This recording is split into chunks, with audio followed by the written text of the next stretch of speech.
Alors, sans plus attendre, on va débuter les présentations. Et donc, je vais laisser la parole au professeur Antoine Labbé qui va nous parler de la prise en charge des glaucomes exfoliatifs. Antoine, Merci beaucoup, Florent. Bonsoir à tous. Merci pour l'invitation. Je suis très heureux aujourd'hui de vous parler d'une forme de glaucome qui peut faire peur. Et effectivement, c'est des glaucomes qui peuvent être sévères, en tout cas qu'il faudra être capable de repérer, car il faut les traiter, vous allez voir, de manière plus agressive. Alors, le syndrome exfoliatif, qui est à l'origine du glaucome exfoliatif ou pseudo-exfoliatif, c'est une maladie qui est liée à l'âge, une maladie de système qui a été décrite, vous voyez, au milieu des années 20. Elle correspond à une production, une accumulation extracellulaire de matériel fibrillaire qui vient se déposer dans tout le corps humain, mais qui donne une traduction, vous allez voir, particulière au niveau de l'œil. La physiopathologie est encore mal comprise et vous allez voir que ça combine à la fois des facteurs génétiques, mais également des facteurs environnementaux. Le glaucome exfoliatif ou pseudo-exfoliatif est le principal risque évolutif de cette pathologie. C'est pour ça qu'on va en parler ce soir. La prévalence est variable. Vous allez voir, ce qui est intéressant, c'est qu'elle est variable en fonction des groupes ethniques et géographiques.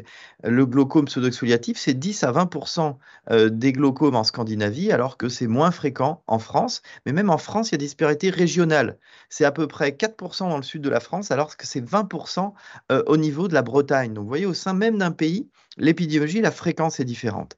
L'antécédent familial de pseudo-exfoliation est un risque majeur. Vous allez comprendre, avec un terrain génétique, ça peut paraître logique. La prévalence augmente avec l'âge et aussi par les antécédents de vie passée à l'extérieur. En fait, ce matériel exfoliatif, il est produit localement, il vient se déposer. C'est un ensemble de fibres élastiques, de composants de la membrane basale. Il y a d'autres facteurs également qui sont produits et déposés, vous allez voir, dans l'œil et dans d'autres zones du corps humain.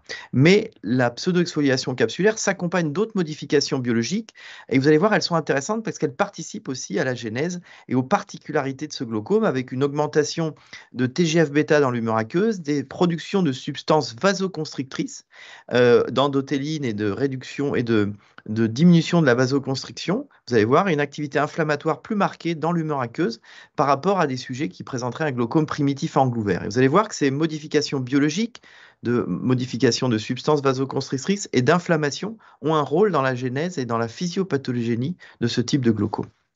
Alors, quand on s'intéresse à l'origine, il y a des facteurs génétiques et vous voyez, il y a certaines modifications de gènes, notamment le gène LOXL1 qui code pour des protéines de la matrice extracellulaire qui sont fortement impliquées, mais il n'y a pas que ça.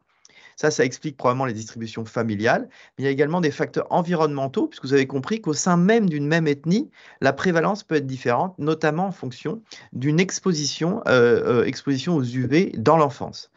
Ces éléments ont été remarqués et on sait que le risque de pseudo-exfoliation capsulaire est plus important dans les pays du Nord. Il y a des explications qui ne sont pas forcément faciles à comprendre, mais que dans ces pays-là, l'obliquité des rayons du soleil provoquerait plus de pseudo-exfoliation capsulaire parce qu'elle serait plus capable de stimuler, de rentrer au niveau des structures oculaires.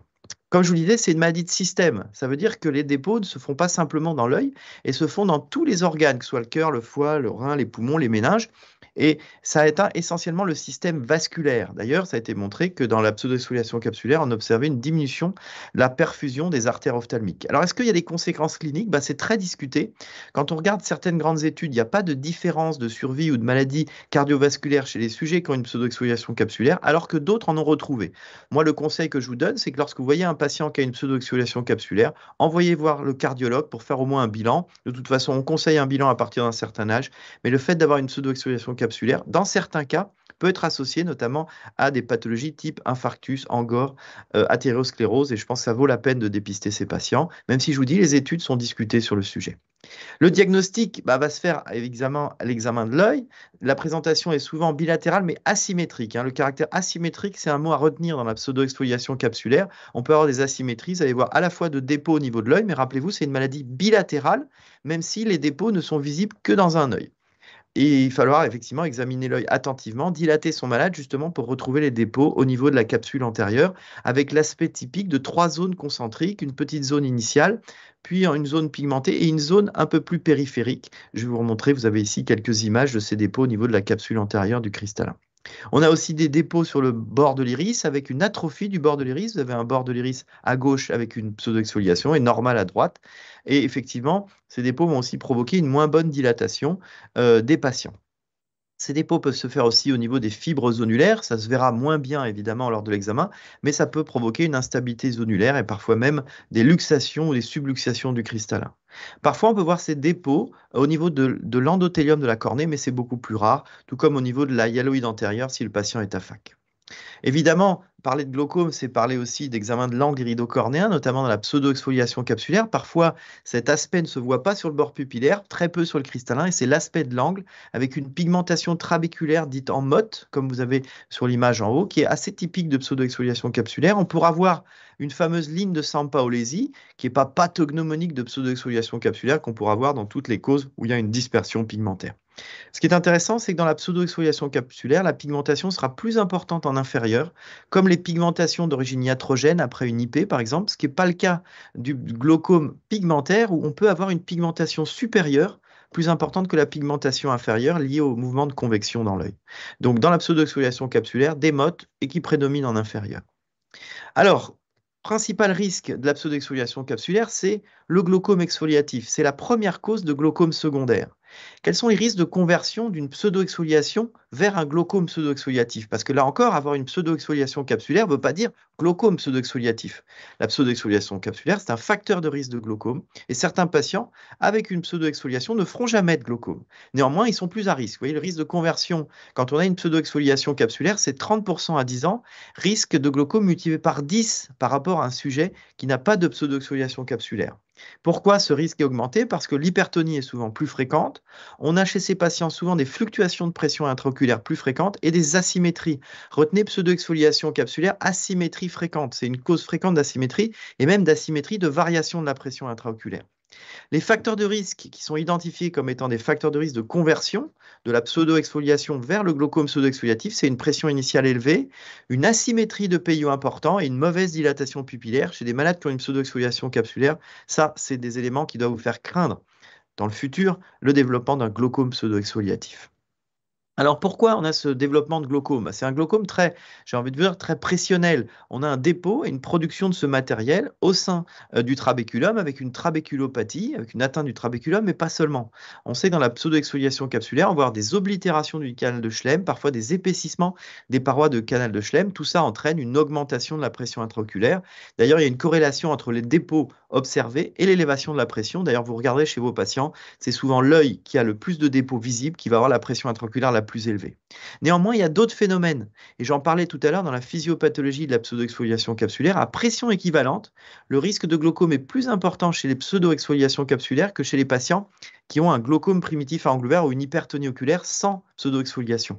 Parce qu'il y a d'autres choses, il y a peut-être une fragilité aussi au niveau de la lame criblée, là aussi liée à ces dépôts de matériel, mais aussi une atteinte du réseau vasculaire. Je vous expliquais que dans la pseudo-exfoliation capsulaire, on avait dans l'humeur aqueuse une augmentation de la sécrétion de substances vasoconstrictrices, mais également de substances inflammatoires. Et ça modifie le réseau vasculaire. On suspecte également que chez les patients qui ont une pseudo-exfoliation capsulaire, qu'ils aient une atteinte vasculaire associée aux atteintes liées à l'élévation de la pression intraoculaire. Donc, vous voyez des mécanismes mixtes. Donc, la pseudo-exfoliation donne des fortes tensions, mais aussi des atteintes qui peuvent être vasculaires.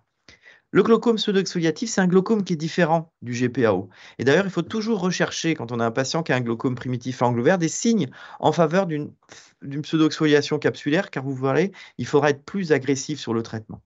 N'oubliez pas non plus qu'en raison de laxité zonulaire, et probablement aussi liée à des cristallins qui sont augmentés de volume, on a une proportion de patients qui présentent des glaucomes par fermeture de l'angle. Parce que 20% des pseudo-exfoliations donnent des glaucomes par fermeture de l'angle. Et le conseil que je donne, quand vous avez un patient qui a une pseudo-exfoliation capsulaire, avant de le dilater, faites-lui une gonioscopie, car dans un certain nombre de cas, ces patients ont des angles étroits et il faudra éviter la crise aiguë de fermeture de l'angle. C'est souvent des glaucomes plus sévères parce qu'ils ont des pressions plus élevées, des fluctuations parfois très importantes, jusqu'à 10 mm de mercure, mais parfois plus. Il faut savoir que c'est des glaucomes avec des pressions fluctuantes et souvent des contrôles de la pression qui sont plus difficiles que le glaucome primitif à angle ouvert et des progressions, pour toutes ces raisons que j'ai expliquées, plus rapides. 3 fois plus de progression, de rapidité de progression dans le glaucome pseudo-exfoliatif par rapport au glaucome primitif à angle ouvert. Je vous mets ici les grandes différences entre glaucome pseudo-exfoliatif et glaucome primitif à angle ouvert. Vous avez pression plus élevée, des pressions supérieures à 50, donc des pressions qui peuvent être très élevées, des fluctuations, l'asymétrie, une apparition plus tardive. Le glaucome pseudo-exfoliatif peut apparaître plus tardif et a une atteinte souvent plus sévère. Il est plus difficile à traiter et a plus de risques de cécité. Alors, comment on le traite? Face à un syndrome exfoliatif qui n'a pas encore de glaucome, il faut surveiller ces malades. Surveiller ces malades parce qu'ils ont, comme je vous l'ai dit, un risque très important, 10 fois plus de risque de développer un glaucome par rapport à des patients qui auraient simplement une hypertonie. Et il faut les voir à différents moments de la journée car ils vont fluctuer la pression intraoculaire de manière importante. On traitera évidemment les hypertonies associées à une pseudo-exfoliation capsulaire sans attendre les critères de l'OHTS, parce qu'une pseudo-exfoliation qui a déjà une hypertonie nécessite un traitement. Alors souvent, malheureusement, la monothérapie n'est pas suffisante et il faudra aller à plus de traitements. Ce qui concerne le glaucome exfoliatif ou pseudo-exfoliatif, retenir que c'est des glaucomes à évolution rapide. Donc il faudra avoir une pression cible plus basse, avoir un traitement plus agressif, avec plus rapidement aller à la chirurgie pour contrôler ces malades. Le nerf optique, comme je vous l'ai dit, est plus sensible aussi. Alors, qu'est-ce qu'on a comme traitement? Le traitement médical, il est efficace. Les traitements médicaux qu'on a à notre disposition sont aussi efficaces dans le glaucome pseudo-exfoliatif que dans le glaucome primitif à angle ouvert. Il n'y a pas de différence, donc on utilise les traitements de la même manière. Ce qu'il faut, c'est contrôler le malade à différents moments de la journée, car ne pas oublier que c'est des glaucomes qui fluctuent beaucoup. À essayer d'avoir une pression cible plus basse, car ils sont souvent plus sévères. Le SLT fonctionne, l'intérêt a été démontré. Comme c'est des angles pigmentés, attention au risque de pic hypertonique qui peut survenir. Mais moi, j'ai pour ma part une attitude assez comme pour le glaucome primitif à angle ouvert lorsque je réalise mon SLT dans une pseudo-exfoliation capsulaire. Parfois, quelques risques inflammatoires un petit peu plus marqués. Alors, en ce qui concerne le traitement chirurgical, il sera plus fréquent que le glaucome primitif à angle ouvert parce qu'on est là aussi pour des glaucomes plus sévères avec des pressions plus élevées. Les résultats, quand on regarde les études, sont identiques à court terme entre la pseudo-exfoliation capsulaire et le glaucome primitif à angle ouvert. Les glaucomes pseudo-exfoliatifs n'ont pas de complications spécifiques qui leur sont particulières. Ils ont les mêmes que le glaucome primitif à angle ouvert. La différence, c'est qu'ils les font plus souvent. Il y a plus souvent de fibrose, probablement là aussi parce que la pseudo-exfoliation capsulaire, c'est une inflammation, c'est associé à une inflammation. Il y a plus souvent des pics d'hypertonie, parfois des hyphémas et la cataracte. Sachez que les combinés associant chirurgie du glaucome et prise en charge de la glaucome pseudo-exfoliatif sont pas rares puisque les patients combinent souvent les deux pathologies, mais attention aux laxités zonulaires. Traitement chirurgical, tout est possible. La sclérectomie profonde comme la trabéculectomie. Les MIGS présentent un intérêt. Le Preserflow, effectivement, il y a des études qui ont montré que c'était non inférieur à la trabéculectomie dans la pseudo-exfoliation capsulaire, mais pour moi, ça reste un traitement de seconde intention. Les MIGS fonctionnent. L'iStent, chez un glaucome pseudo-exfoliatif bien équilibré pour qui on voudrait réduire le traitement, ça fonctionne. N'oubliez pas que le risque de la chirurgie de la cataracte, c'est des patients qui sont à risque effectivement de complications et faire attention parce qu'ils présentent souvent des cataractes. Donc pour résumer et rester dans le temps qui m'est imparti, le glaucome pseudo-exfoliatif, ce n'est pas un glaucome primitif à angle ouvert classique, c'est un glaucome particulier.